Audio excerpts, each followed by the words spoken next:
2024年让人感到不安的，但是疫情过后整整1年来的经济形势并没有像当初专家说的那么容易复苏，反而不断探底，各种利好出尽，才能勉强维持基本面不垮塌。然后2024年作为普通老百姓的我，只希望经济能够恢复至疫情前的水平，让我们大伙儿继续有钱可赚。然而在此之际，我国经济竟然出现了3个不寻常的现象。接下来我将详细分析这3个不寻常现象究竟是怎么出现的，以及他们对普通老百姓的影响如何。首先是农民工返乡人数逐年减少，反映自疫情结束以来，返回沿海地区的城市务工的内陆地区人员也呈逐年减少的态势。这将带来以下几个方面的影响：一、作为生产要素之一的劳动人口流动速率下降，导致城镇化率放缓乃至停滞，城乡间财富转移速度也在放缓。二、资源集约化程度下降，遏制贫富差距进一步扩大，地区间经济发展差距缩小。然而这些现象都是短期的，长期的话，无论贫富，各个地区的财富速率都会放缓。三、底层农民务工家庭的财富呈净消耗状态，存量资源进一步输出，入不敷出的财务风险增加，比如负债率和杠杆率均有所上升。四、经济整体结构转型和重要产业升级时期，用工供求呈现较为严重的失衡，导致劳动人口结构进一步恶化，且未能发挥其应有的效用和价值，出现资源错配，导致每一单位的生产力均未能充分转化为实际社会购买力的现象，由此催生出非闲置即过度开发的浪费行为。如今摆在我们面前的问题是，为何自疫情时期以来，返程务工人员的数量呈逐年减少的态势？我认为主要原因有以下几点：第一，与2015年以后社会各个部门的负债和杠杆率飙升有关。家庭部门财富净减少，负债规模扩大，加上疫情导致各个部门的资产负债表衰退，为修复它并使往后的财务收支达到平衡状态，家庭部门成员需要考虑的因素有很多，其中包括权衡各方因素后，认为身处大城市务工所需的生活成本上升，劳动收益已无法支撑其成本支出，出于性价比考虑，就近择业成为首选。第二，结合宏观周期等因素，我国已步入刘易斯人口拐点、瓦格纳加速期以及现代化发展下半场的格林尼治时间，人口结构发生根本性变化，适龄劳动人口逐年减少，叠加人口负增长、老龄化和少子化等现象所构成的周期性问题，未来基础劳动力就业人口数量只会越来越少。而拉长经济周期的时间段来看，疫情前的那些年正好是劳动人口处于高基数且长横盘的时期。自2022年人口首次负增长以来，劳动人口也随之步入低基数区间，反映在城市务工人数上便出现了收缩态势。第三，与近年来宏观经济形势严峻且增长放缓有关。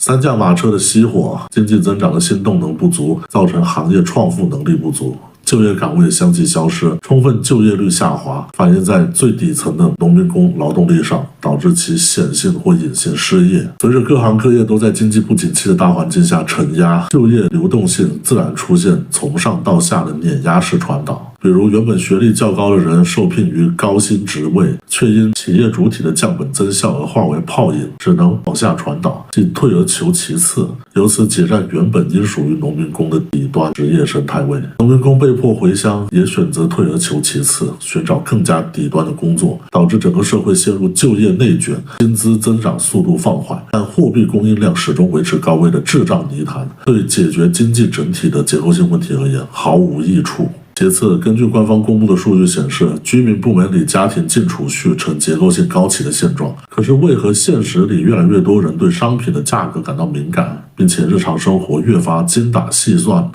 我认为主要原因有以下几点。第一，经过债务扩张和最后的人口增长红利，目前我国宏观整体已步入偿还债务的长周期，收入增速将长期跑输贷款利率所产生的偿本付息增速。一旦越过临界点，家庭部门的各项成本支出必然大于收入总量，而反映在宏观上则是居民和企业部门同时还债，导致财富持续净消耗，消费与社会市场经济交易中的份额也会下降，经济增速长期下滑，短期则有可能陷入衰退。第二，家庭部门储蓄类数据存在结构性问题，具有信息不全面的认知偏差。虽然看上去总量很大，但分布并不均衡。大量储蓄由头部不到2成的富裕阶层人士所贡献，或是企业主出于对经济大环境不景气的考虑，暂停迂回再生产和固定资产的投入，转而以个人名义存入银行的活期或定期账户中，剩余少量储蓄才是工薪阶层的。所以该数据不具有代表性，也不可当作上层决策唯一的信息来源。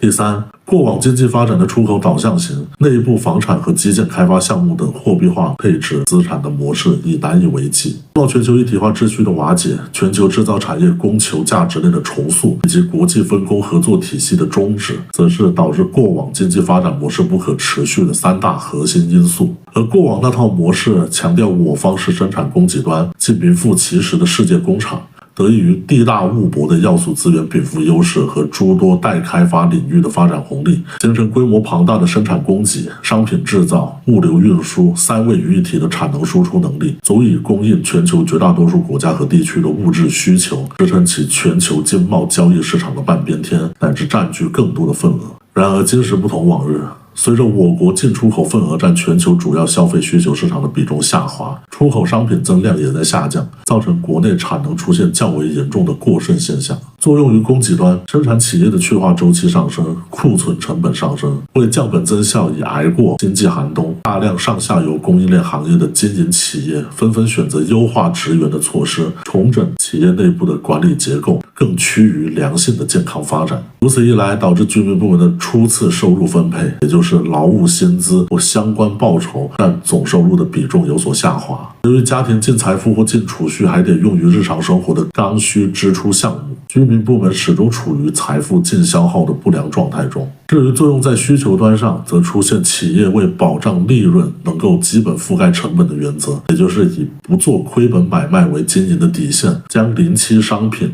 当作当期商品售卖等行为只会越发普遍。基于此，才能降低各项成本支出带来的诸如库存积压的风险。然而这对于广大消费者来说，无疑不是一件好事。另外，长期保持月均10%左右的广义货币供应量，已经在无形之中推高社会各个商品市场基于主权货币计价的交易费用，变相使主权货币贬值，购买力也随之下降，由此使得全社会的商品销售价格上涨。这对于薪资收入增速始终跑不赢货币供应增速的广大工薪阶层人士而言，也不是一件好事。真正有效的做法是不再遵循过往的经济发展模式，而是通过新型或非常规的货币和财政政策手段，改善居民部门的收入分配结构，或是优化经济发展的整体供求关系。要知道2022年我国人均可支配收入占 GDP 的比例为 43%， 远低于国际平均水平，即 60%。作为参考，美国为 82%， 印度为 77%。 如何从其他方面提高居民部门的可支配收入，而不只是遵循旧有路径，即从劳务报酬的初次收入分配上做加法，比如保障供应就业岗位、扩大就业机会、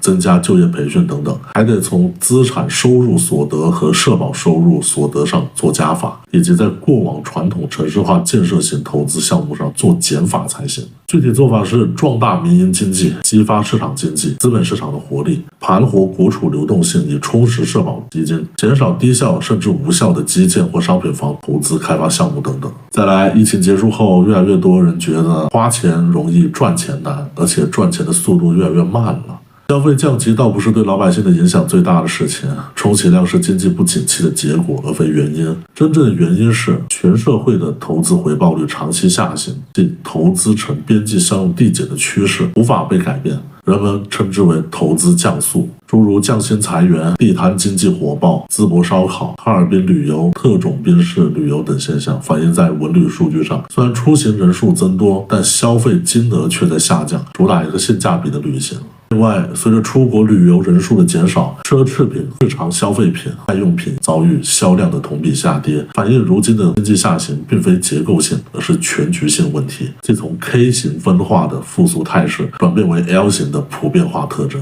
由此可见，接下来的经济走势依旧处于探底阶段，并维持较长一段时间。之所以花钱容易，是因为货币购买力下降，币值缩水，温和通胀，但本质上是赚钱变得越来越难，也就是赚钱效应越发减弱所导致的。回想疫情前，宏观经济整体处于上行态势，各行各业来自社会部门主体的收入大于支出，所以从观感上并不会有花钱太快的观念。可是，一旦支出大于收入相当长一段时间，则存量财富净消耗有所增加，增量财富即实际收入无法覆盖刚性支出，由此产生赚钱速率持续下降，甚至跌到零的现象。导致以上现象出现的原因无非有两个：一是收入停滞或骤然消失收入来源，也就是失业；二是长期因住房或购车等大类按揭贷款，需要每隔一段时间偿还具有刚性本息支出性质的债务款项及负债。很不幸的是，我国宏观经济不景气反映在微观个体的深层次原因，正好也是这两个。为何说投资降速是影响老百姓最大的因素呢？因为居民的二次收入分配，也就是资产运营收益所得以及社保收益所得，也就是三次收入分配，实际上其社保基金也得基于资本市场的运营情况，从而决定涨跌。那么到底是什么原因导致投资降速呢？外部的因素来自于美元加息引发全球主要资本流动所形成的潮汐效应，内部则是本土资本市场的要素流通不充分、交易机制不完善、经营主体不守则等反映市场化程度不够发达的因素。结果是随着存款利率下降以及货币资产间净息差逐步扩大，国内的投资高回报项目几乎全军覆没。要知道，我国的社会融资规模中，直接融资占比太小，导致全国各行各业陷入投资标的荒，资金无法轻易回本，造成金融资本的投入产出比严重不足，而间接融资占比又太大，通过商业银行授予信贷的方式扩张社会主体信用，导致全社会负债率上升，银行机构的金融系统性风险始终存在，实体经济资产杠杆率居高不下，由此造成产业资本投资严重依赖传统基建这类边际效用已经递减至零附近的项目，所以产能过剩至低效甚至无效的程度，经济整体呈结构性失衡。真正的做法是使以上这两种主要融资模式占社会融资的比例达到一个相对均衡的状态，而不是像如今这样处于一个非常失衡的状态。综上所述，我国经济出现三个不寻常的现象：一是反正农民工数量逐渐减少；二是居民储蓄率高企的情况下，社会消费却很萎靡；三是疫情结束以后，花钱越来越快，赚钱越来越慢。这些不寻常的现象都跟以下原因有关：人口结构发生根本性变化，人均可支配收入占 GDP 的比重较低，我国的资本市场存在诸多结构性问题，包括直接融资占社会融资规模的比重太低，而间接融资占比又太高。想要解决这些不寻常的现象背后的根本性问题，就要从改善居民部门的三次收入分配结构中入手，切实有效地改革资本市场，提高居民的可支配收入以及其对未来的财务预期。唯有如此，才能让这些不寻常的现象对老百姓造成的负面影响降到最低，彻底实现老百姓对美好生活的向往，让大伙儿都能安安心心、踏踏实实地过上好日子。好了，本期视频就到这里，我们下期视频不见不散。